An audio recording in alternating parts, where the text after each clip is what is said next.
might want to sell your studio. Let's talk a little bit about how that process might work. First off, I always suggest we look at our resources that we have out there and think really hard, brainstorm about who might be the perfect buyer for your studio. The first thing that you want to do is to make sure that you are in shape and ready to sell. Ready to sell means you've got financial statements available, you've got support to show why you're asking the price that you are, and you actually have a price in mind that you're looking to sell your studio for. Make sure you can justify that. All right, let's talk a little bit about the bare bones of how we'd find that perfect buyer for your studio. So first off, think about your customers and think about your employees. From an employee perspective, I know this is a touchy area. You don't necessarily want to go out and tell your employees, hey, I'm going to sell the studio, because they could get a little worried thinking, what's my future here? Should I be looking for something else? So I know you don't want to stir that and create a panic about selling your studio. So we're going to approach this a much more diplomatic and kind of an easy path in. My suggestion is that if you think you have an employee who might be interested or might have, and also might have the means to be able to purchase your studio, you have a gentle conversation. That might go something like this. Hey, you know, sometimes I think it might be time for me to sell the studio. Maybe there are some other things I'd like to do. Maybe you've got grandchildren, or maybe you like to travel. Promote those a little bit and just kind of toss the idea out there.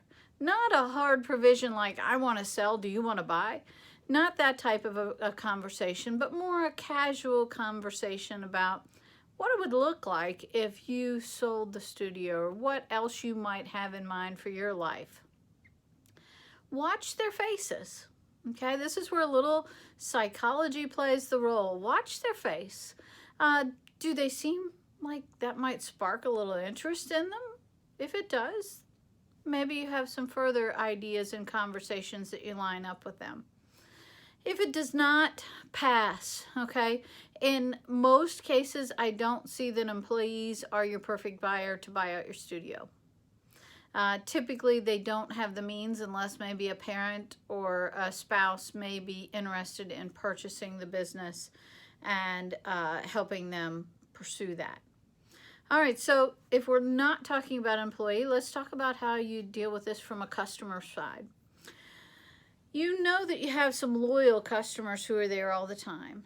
Again, I suggest having that little conversation, that little casual toss it out there idea to say, I don't know, some days I think I might be looking to move on and do some different things. I really enjoy traveling, so I really wish I could take some more time to do that. Again, watch the facial expressions. Does it prompt them to ask you some other questions, or do they just say, oh, okay? So watch those expressions and use a little psychology to see what their reaction is to that question. That may lead you to a buyer. All right, so let's back up and let's say there are no employees that you want to sell to.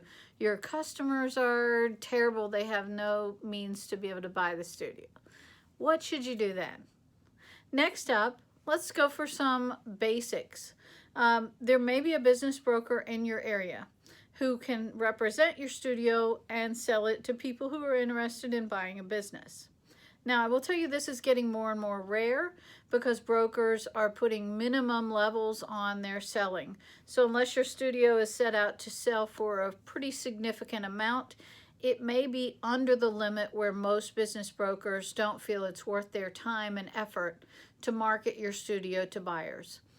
Typically, I see minimum fees for brokerage sales of $15,000 to $25,000. So if your business is worth under $500,000, many brokers just won't even touch it. It's just not worth their time. Another alternative is the website called bizbuysell.com. This is a website where you can go post a listing out there just from the owner of the business, attempting to find someone to buy your business who is not dealing with a broker. Or if they do bring a broker to the table, they would be paying that broker direct. So that's the next suggestion. So while you're in this stage, again, remember that your bookkeeping, your financial information, your customer list cleanliness, and you're having a good solid inventory, a series of pricing increases that is consistent. Sell your business like you're selling a car. Wax it, shine it up, and make it look beautiful. So take those steps, and if you have any questions on how best to get your business in line to sell, or if you need assistance with the financial aspects of that, please let me know. I'm Donna Bordeaux with PYOPaccounting.com. Thank you.